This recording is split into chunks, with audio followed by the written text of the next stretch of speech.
and welcome to episode 22 of the Woldenburn podcast. My name is Emily, and I am so glad that you are here today. I have a decent amount of knitting and a little bit of sewing to show you today, and I'm really excited to get into that. But really quickly, short little introduction here at the beginning. As I said, my name is Emily, and I live in Tennessee in the United States with my wonderful and amazing husband Micah, and I am currently officially 8 months pregnant with our first baby. So that is very exciting. It has been kind of a busy couple of weeks. Well, not busy, tiring couple of weeks. We were on vacation shortly after the last podcast episode that I filmed, and it was a lovely vacation, but incredibly exhausting. A lot of driving, and I was just so glad to be home. I have been sleeping pretty subpar for the last several weeks as baby has gotten bigger and everything. It's just made sleeping more difficult. So when we were on vacation, I hardly slept at all, and I was ready to be home in my own bed. Yes. So it was a lovely vacation. We had a wonderful time. We ended up going to a bunch of different little shops and things. Micah's family were out biking, and as I am quite pregnant, I was not going to be biking. So we were able to just go, and we sat in a coffee shop, and I would read or do some knitting, and Micah would do his thing, and it was just lovely. We had a good time, but I was ready to be home. And then the last couple of weeks since then, it's just been, we've had some appointments and things that have been happening. It feels like things are kind of starting to get down to the end with this pregnancy, which makes sense because we're down to the last month. But yeah, so just kind of general sleeplessness and the random aches and pains that come with being 8 months pregnant. But other than that, it has been just a normal, usual couple of weeks, and I have managed to get some knitting in, not so much on the sewing front. When I am tired and exhausted, I feel like sewing is one of the first things that kind of declines a little bit, just because it takes more energy, because you have to get up and you have to like cut things out and iron things and, you know, pick a pattern and all of that. Whereas with knitting, you can just sit down and knit, and it's lovely. That being said, I do have some sewing that I will be able to share with you, which I am very happy about. This is a little bit of a sneak peek. And then there has been some progress on the knitting front, not as much as I would have, you know, in an ideal world liked. But again, I'm kind of trying to go with the flow here with this whole pregnancy thing, and the waxing and waning of energy levels is real. And so there's been a lot of just sitting on the couch watching British Baking Show on Netflix and just kind of But after that sort of chatty intro here, let's go ahead and dive into things. Like I said, I have the usual knitting and sewing segments. I will have the knitting inspiration segment. I have a really fun podcast to share with you today, and then I will have a little bit to talk about with books. So let's just dive right into it. First off, I did want to briefly mention here, I can't remember in the last podcast episode, I don't think we had taken pictures yet, but I mentioned that I had finished my summer crescendo summer top, which is a pattern by Sophie of the Knit Pearl Girl, and I was so privileged to be able to pattern test this. And I think in the last episode I may have shown it, but I don't remember if I put pictures up. So I had my husband take a couple of pictures, and they ended up being some of my favorite pictures that I've had this entire pregnancy. So I just wanted to briefly mention this here so that I could pop one of those pictures up. So there's that. That's been finished and done, and I am so excited for the weather to cool down a little bit so I can actually wear it. But I do have another finished object to share with you, which has been such a long time coming. It's kind of sad. I have finally finished my second freckle sock. Yay! This is the Freckle Sock pattern by Sarah Opie, and I was able to pattern test this earlier this year. I don't remember exactly when. I finished the first one, super easy peasy, good to go. I started the second one and got distracted. So this last one, as you will have known from the last several podcast episodes, has been languishing like nobody's business. And I finally was just like in the mood for getting it done. So I finally finished it. I do think I accidentally knit it just a little bit. You can see at the toe here. There we go. Maybe like 3 or 4 rows longer than the other one, but that's okay. It's done. I don't care. It is in need, these are both in need of a good blocking, just because this picot cuff edging, which I absolutely love, just wants to flip out. Which is to be expected. The hem edging on my crescendo top was super flippy until I blocked it, and then it's been perfect. It's absolutely fine. So I just need to block this. I don't have any sort of official sock blocker, so I'm thinking I'll just soak them in some water and then kind of pin them down a little bit, and hopefully that'll take care of the issue. But yeah, I'm super pleased to have these off the needles, done, dusted. I can start on other socks now.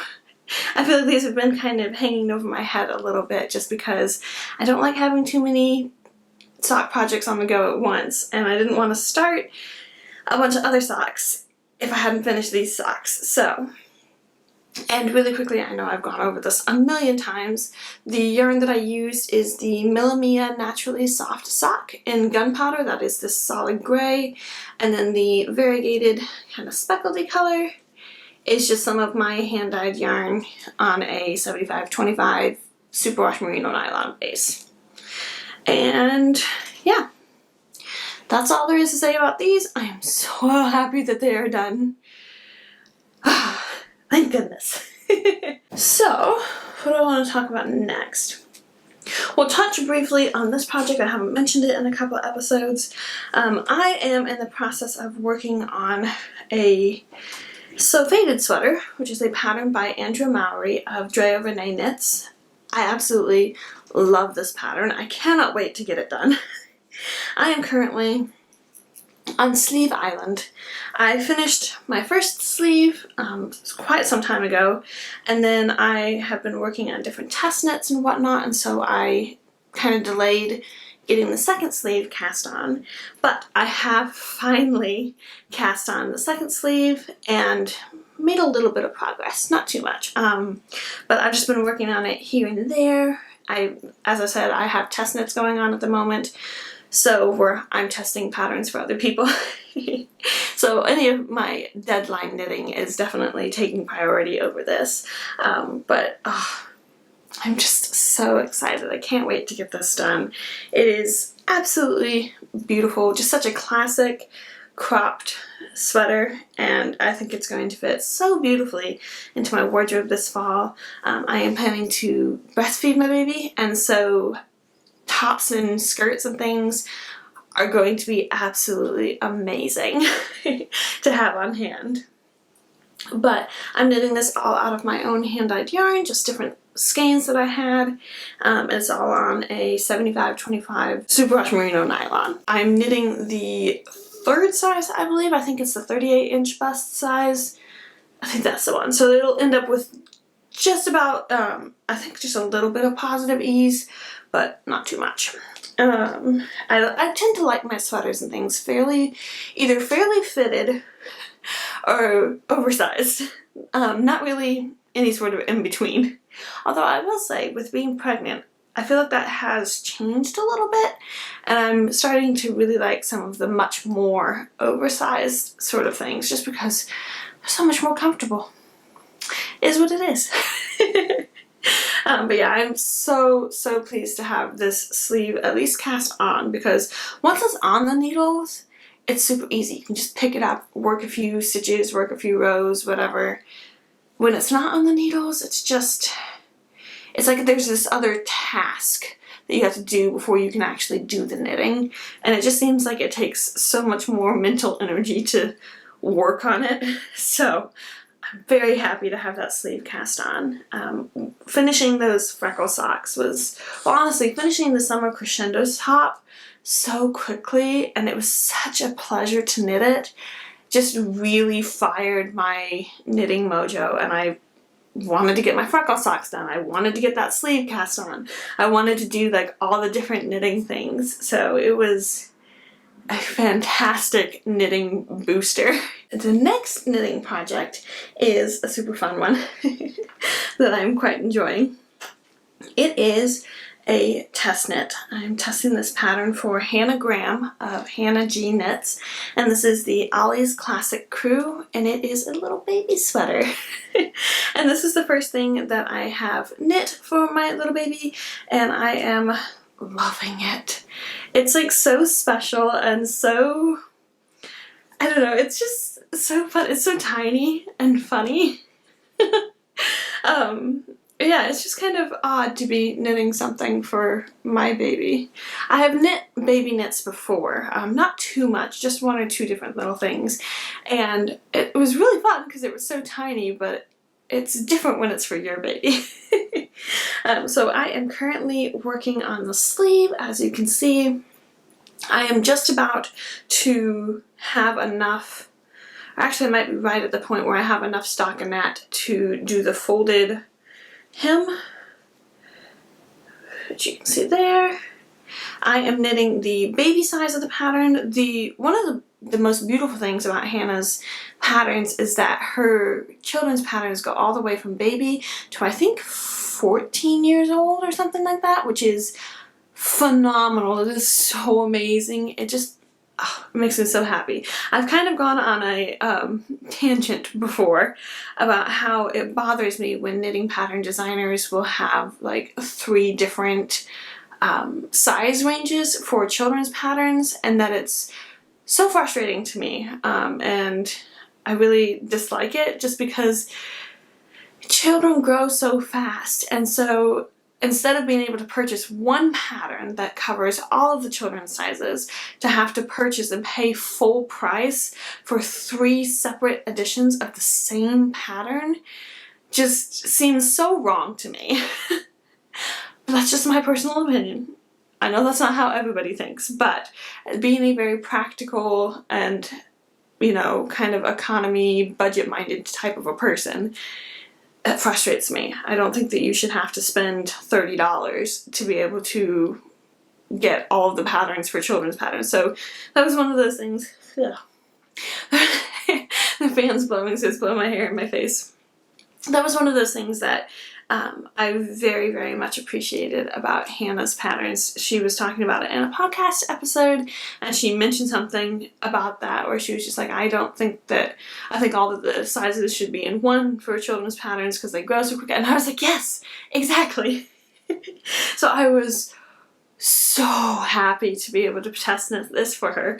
I did wait a while before casting it on because I was working on my crescendo top, and that one had a shorter test knit deadline, and also it was adult sized, and I just knew that this one was going to go much faster. Now we are getting close to the end of the test knit, so I do need to get a wiggle on and get it finished, but as I said, I'm basically done with the first sleeve, and then I have the second sleeve to do, and then the neckband, and it'll be done. And it's so cute. Oh my goodness. I just love little baby things. Even when it was my younger siblings, like just little baby clothes and little babies. Honestly, just babies and children. I love those things. I pulled fuzz out. This yarn, the yarn that I'm using, is the Pearl Soho Good Wool in the color Teal Twilight, or Twilight Teal. I get it mixed up. I'm pretty sure it's Teal Twilight. And it is beautiful. It is a variegated blue, and I love it so much. I'm so happy that I picked this color. You can kind of see it a little bit, the variegation a little better on the stockinette section.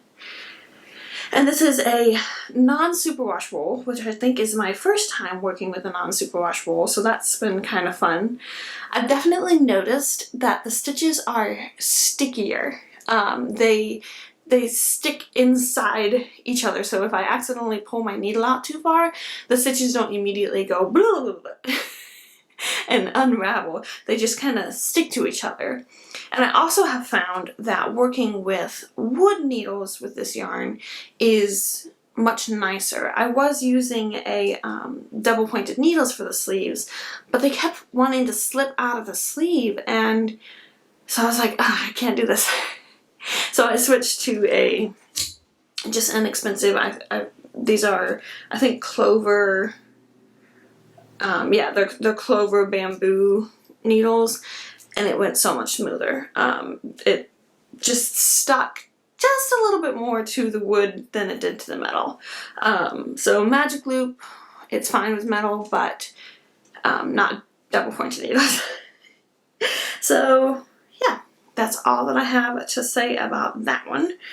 I feel like I've rambled enough, and I will definitely link Hannah's podcast. She has a YouTube podcast, so I'll link that down below, and I will link her patterns. She has a couple of other patterns that I would like to work up. One of them, funnily enough, is called Micah's Raglan, and I just think it would be so cute to knit a sweater that has the same name as my husband for our baby, because I'm weird like that. Okay, and then the last project that I want to talk about is a new cast on that you will not have seen yet, and it's another test knit. I kind of have a problem, guys. I feel like I'm just in the mood for test knitting, and it also works because it's kind of giving me that extra incentive, the extra oomph to kind of combat some of the lack of energy by making it so like I have to work on projects, but not in a negative way. Like it's kind of nice. I'm kind of really enjoying it, so it all works out. I am testing a sock pattern for, I'm not going to try to pronounce her last name, but it's Iza or Iza. I test knit a sock pattern for her in, I think it was like November, December of last year. I test knit the festive garland socks for her, and they were a toe-up sock with this cable detailing up the front.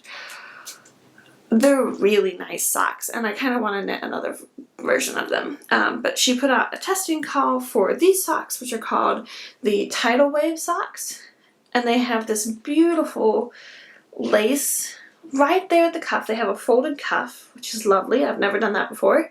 Well, I've done the picot edge on the freckle socks, but I've never done like just a straight up folded cuff. Then they have this lace detailing, and then a short row heel, which I'm really curious to see. I haven't tried this on yet, but it looks like it's going to be a bigger short row heel and a better fit of a short row heel than the one from the freckle socks. So I'm really curious, because 9 times out of 10 I prefer to use the heel flap and gusset, a standard old-fashioned heel flap and gusset type of heel that tends to fit my feet the best.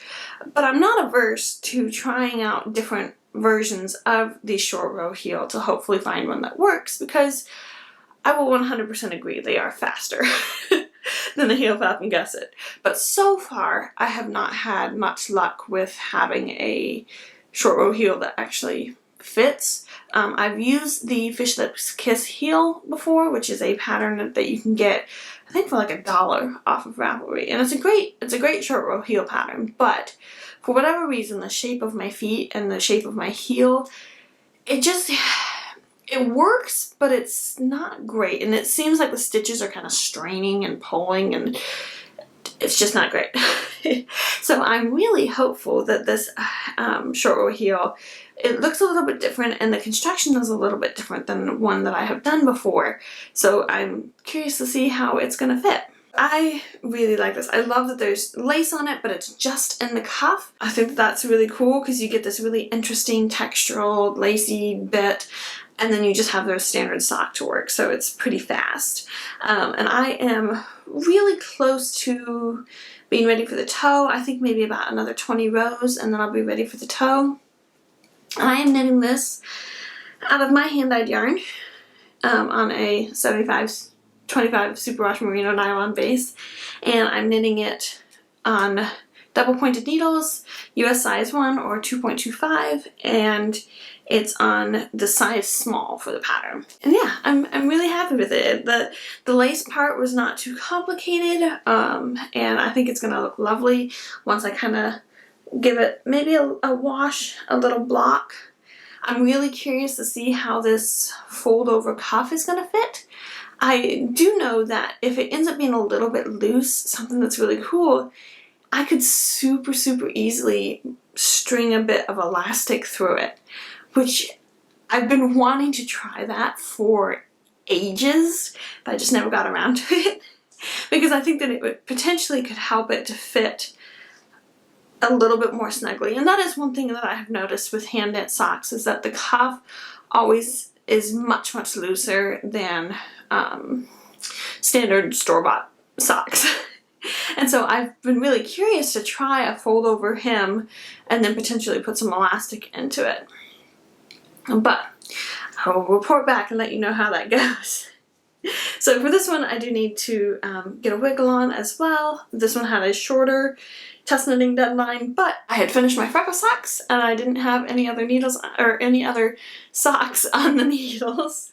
And so I was just like, perfect timing. I can test knit this sock and I'm super pleased with it. So that is all that I have. I'm actually going to put this back over here because this is kind of sitting on my desk to be my podcast watching knitting. That is all that I have in the way of knitting projects. I have been doing little bits and pieces of work on my patchwork blanket that I am making, but not too much. I've added a few more squares in here. I got to work on this some on vacation. I love how it's coming along. This is definitely one of my favorite projects. It's so mindless and magnificent. But there's nothing really to say about that one. I've already said that. I'll update you when it gets bigger. Yeah, so I think that's all in the way of knitting.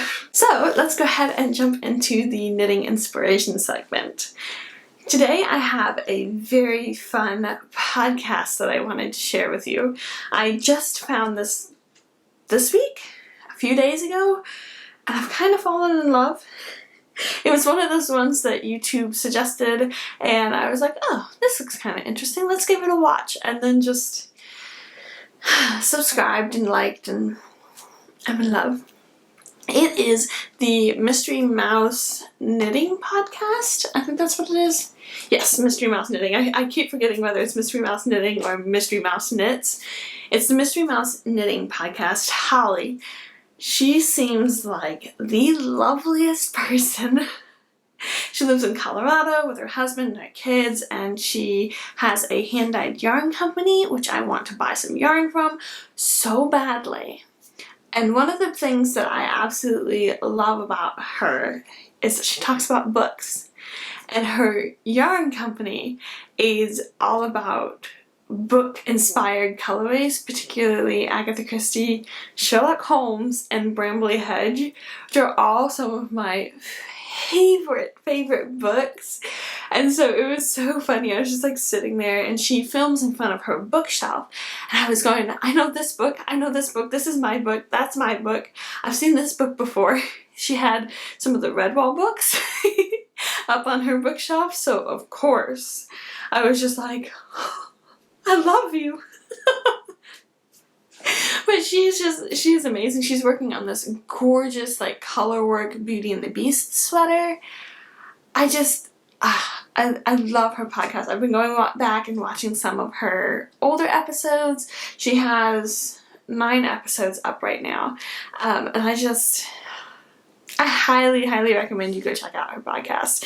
It has been bringing me so much joy, and I've been enjoying it so much. And I am definitely gonna start setting aside a little bit of a budget to buy some of her yarn, because I can't not. Like Sherlock Holmes, Agatha Christie, like, yes.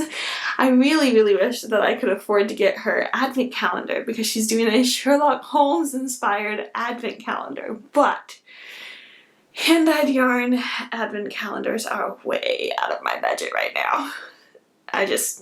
We've got a baby coming. Babies can be kind of expensive for some things. I don't have money for an advent calendar, but I really want her advent calendar because it's Holmes, like Sherlock Holmes for the holidays, or Holmes, yeah, I think it's Holmes for the holidays. I want it so bad. I have mentioned before my love of Sherlock Holmes, and I just finished reading one of his books recently, and yes. Anyway, you should go check her channel out, go watch her podcasts, go take a peek at her yarns. Highly, highly recommend. That's all for the knitting inspiration, so let's jump into some sewing. Okay, so sewing. I am wearing a sewing finished object, and I'm going to stand up a little bit here so you can kind of see. It is a stretchy, really so comfortable. Oh, I love it so much. Not gonna lie, I wore this dress yesterday and it was just so comfortable. I decided I was gonna wear it again today because I didn't leave the house yesterday. So nobody knows except for Micah, and he's not gonna tell anybody. So this is a heavily modified version of the Frankie t-shirt from the Tilly and the Buttons stretch book. Let me actually show you what the original pattern looks like. That's not the best shot of it, but it's just a classic raglan t-shirt. Here's the line drawing so you can kind of see. Yeah. And then there's another picture in here that shows it a little bit better. Okay. Yeah. So that is what the original pattern looked like. And I wanted something super, super simple. As I said, sewing brain has just not been there as much, and I wanted something very comfortable, something kind of relaxed fit, nothing too tight. I'm 8 months pregnant, so I'm definitely well into my 3rd trimester, so my bump is just getting bigger, and a lot of the dresses and stuff that I've been able to wear have been kind of getting uncomfortable, and so I just needed something comfy, cozy, easy to just throw on.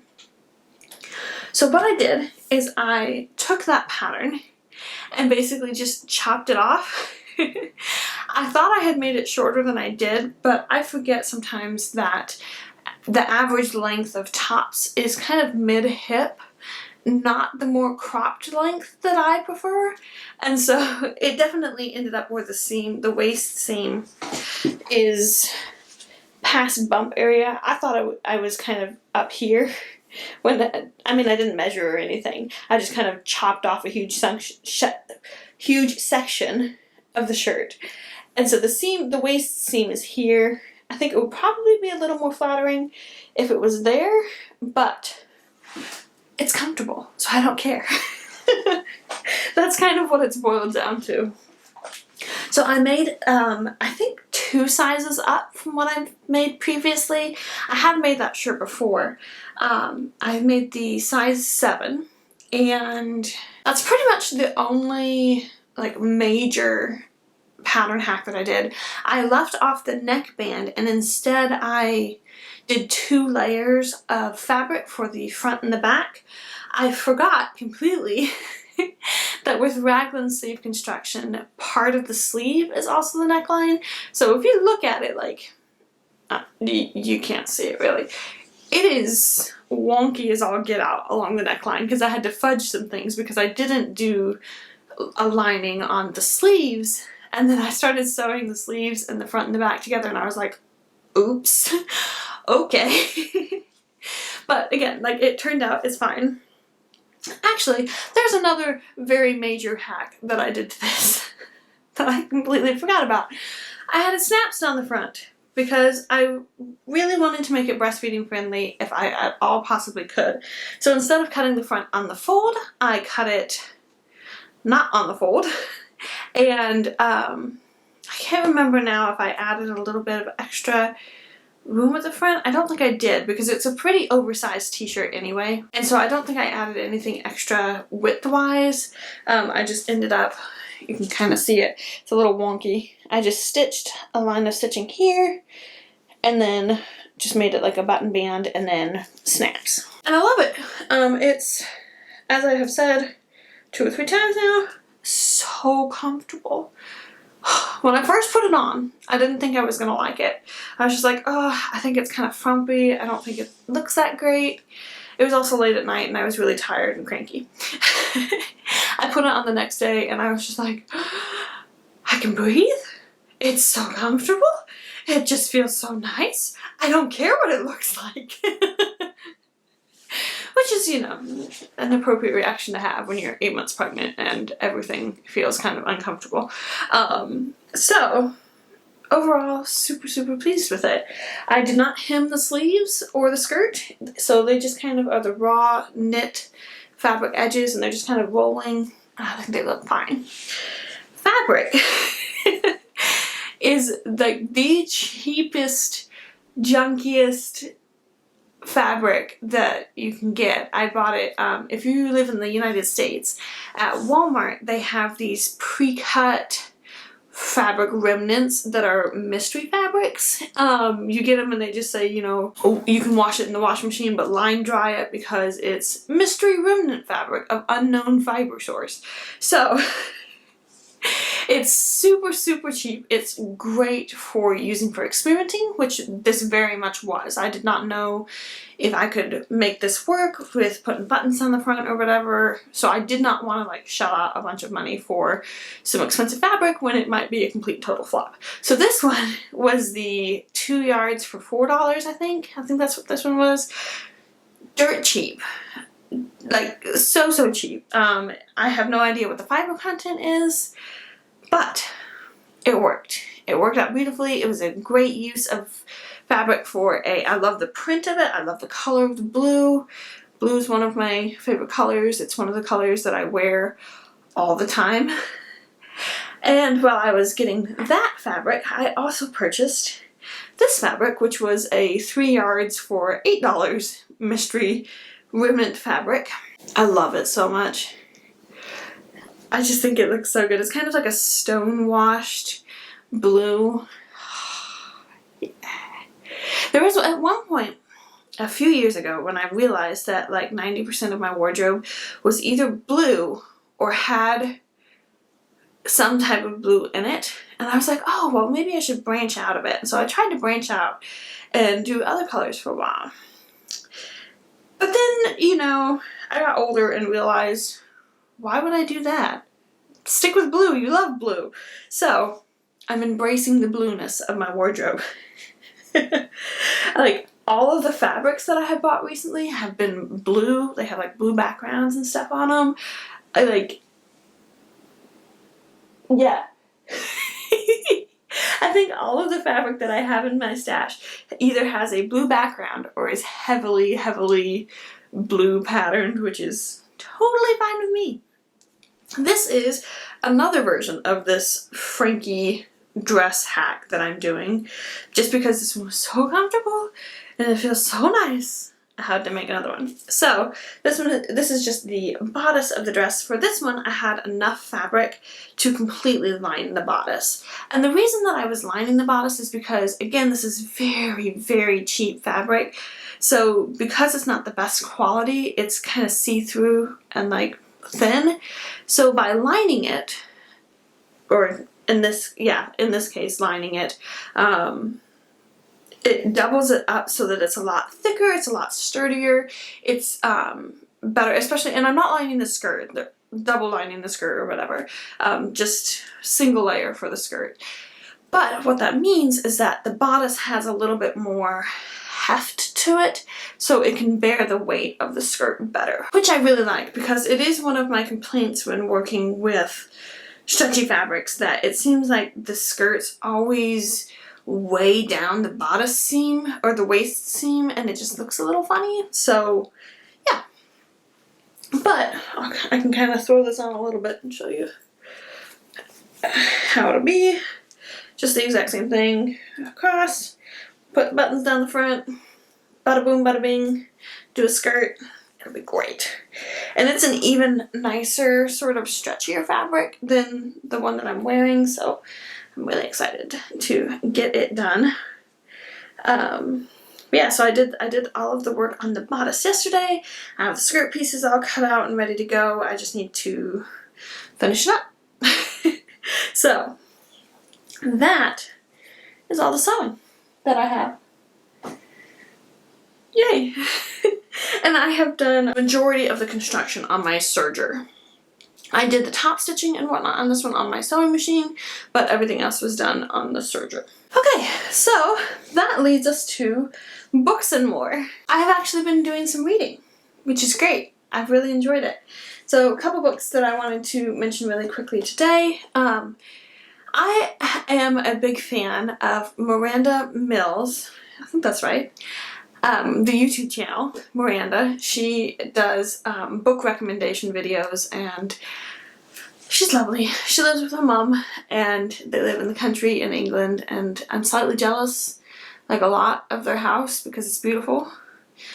But that's a tangent.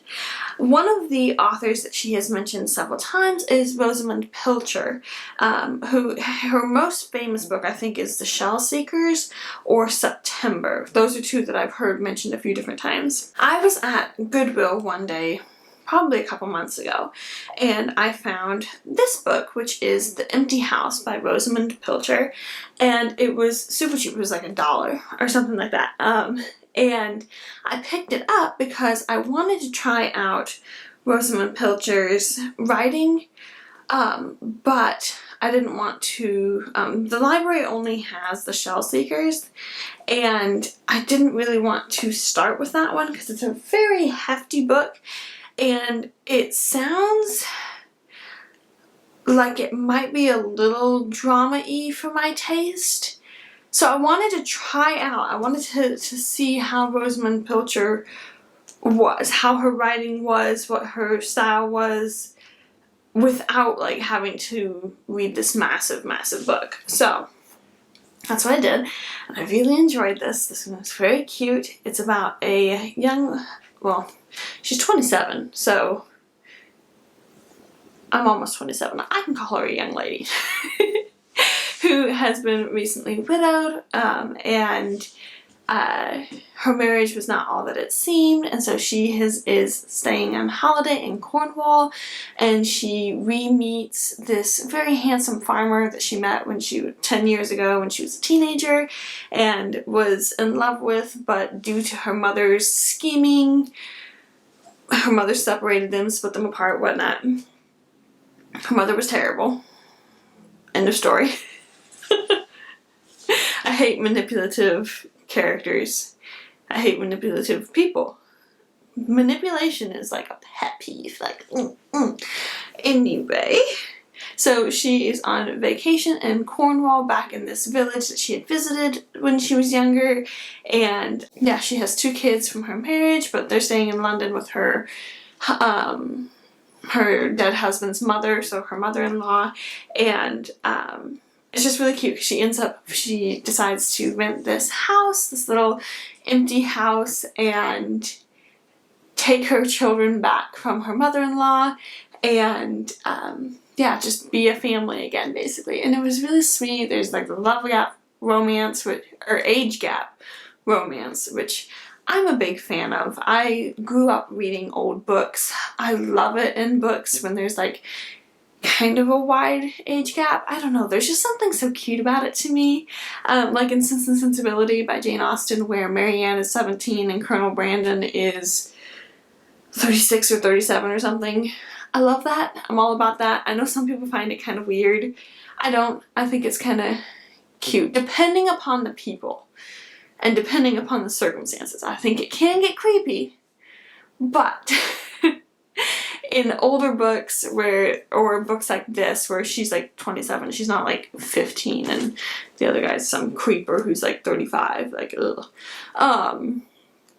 I think it's very sweet. So I really enjoyed it. It was really lovely, talking about Cornwall and this cottage, and yeah, I really enjoyed it. So I think I'm definitely gonna take a look at one of Rosamund Pilcher's other novels. I just don't want ones that are angsty and like bittersweet and whatever, like, ugh, no thank you. In that vein though, when I was at the library the last time, I picked up Rosamund Pilcher, A Place Like Home, which is a collection of short stories, and I have been loving it. They're just so cute. They're just like really, really short little short stories, and they're all like these little romances, and they're just so wholesome and lovely, and I've been enjoying it so much. I'm just about done with the book, I think. Let's see. Yeah. There. I have this much left of the book. And I've been really, really, really loving it. I love her writing style and the way that she has her characters. Like, I've been enjoying it. So I think I'm going to be brave enough to try one of her full-length novels, but we'll see. The other thing that I have been really, really into recently is Golden Age murder mysteries. So I've picked up a few different ones I read recently when we were on vacation. Let's see if this Kindle has enough battery. I can pull up the title. Let's see. Murder in an English Village by Jessica Ellicott. I read that one while we were on vacation. That one was a lot of fun. It's about these two older ladies that were friends when they were schoolgirls, and one of them has just basically stayed in this village her whole life. The other one has kind of been traveling the world and is kind of a well-known sort of almost celebrity. The celebrity lady decides that she needs a break, and so she comes to stay with her, stay-at-home village schoolmate. I think they're supposed to be in their 40s or something like that. And so they come, and kind of this whole like mystery thing unravels, and there's a murder, and yeah, it was just a really fun kind of English village murder mystery vibes set in the 1920s. Yeah, I really enjoyed it. So I read that one, and then I just finished reading A Man Lay Dead by, not gonna pronounce that name. It's just such an interesting first name. I've never seen anything like that before. But apparently this lady was a very famous Golden Age murder mystery writer. It says that she's similar to Agatha Christie and Marjorie Allingham, which I have not heard of Marjorie Allingham, but now I'm intrigued. And this one was just kind of your typical country house murder mystery. A bunch of people go down to a country house for the weekend. They're going to play this popular game called Murder, where typically what would happen is country house party, somebody gets picked as the murderer, he picks his victim, and then the rest of the people in the group try and figure out who was the one that murdered the person. However, as you might guess, in this circumstance, there actually is a dead body at the end of the murder game. And so this is part of a series, the Roderick Allen series, and so I'm looking forward to. I'm going to read the second book in the series. It was pretty good. It wasn't like the best book ever, sort of a thing, but it was a fun, lovely English country house murder mystery sort of a vibe, and so I really enjoyed it. And it's pretty small, so but yeah, so that's what I've been kind of reading here recently. I've gotten a bunch more murder mysteries onto my Kindle that I want to read. I'm currently reading another one. It's a book that's from the British Library Crime Classics, British Crime Library Classics or something like that, which is a series that is put together, I think by the same publisher or something. I'm not 100% sure, but it's something that I heard of through Miranda of Miranda Mills. And my library through the Libby app has like a small handful of those. So I picked, that's what it was. That was the other one that I read. I read another Golden Age murder mystery while I was on vacation. And that was one of the books in this collection, if you will. They're not really a series because they're by all different authors, all different sort of circumstances, but they're all similar in that they're Golden Age murder mysteries. So, I'm getting a little bit rambly and winded. That is all that I'm going to say about that. So that brings us to the end of the podcast. That is all that I have for you today. That is all the knitting, all the sewing, books, yada yada. Thank you so much for hanging out with me today, for watching the video. I so appreciate it. Stay tuned. There's going to be another video, another vlog or something next week. I'm not 100% sure. I might try and do another knit and chat video. Yeah, so stay tuned for that. Yeah, I'm not sure exactly what my schedule is going to look like over the next few weeks, obviously. There's a baby that's supposed to be arriving at some point, so I'm hoping to get out at least one more podcast episode before he arrives, but I'm not promising anything. Just because one never knows with babies. Like, once you get past 37 weeks, it's pretty much fair game. So, and I don't know exactly how the recovery period is going to be. I'm planning to do an all-natural home birth, so I have no idea how things are going to go. I'm hoping it'll be a nice, smooth, typical labor, which still involves, you know, pain and all of that, and recovery, but I'm hoping it won't be too bad and that there won't be too much of a break in between videos, but one never knows. You never know. We shall see. So I wanted to give you a heads up on that. I am, like I said, hoping to get at least one more episode done, but we'll see what happens. So, yes, I'm going to go ahead and end things here. I have some errands and stuff that I want to run today, which is why I'm filming so early. It's like 7:30, or is it 8 o'clock now? It's just after 8 o'clock. So I wanted to film very early in the morning so that I could get it done and out of the way and hopefully edited and uploaded either by tonight or tomorrow morning. So we'll see. Yeah, that's it. That's all I got. I chatted a bunch at the beginning, so we don't really need any more chats here at the end. So thank you again for hanging out with me today, and I will see you when I see you. Bye.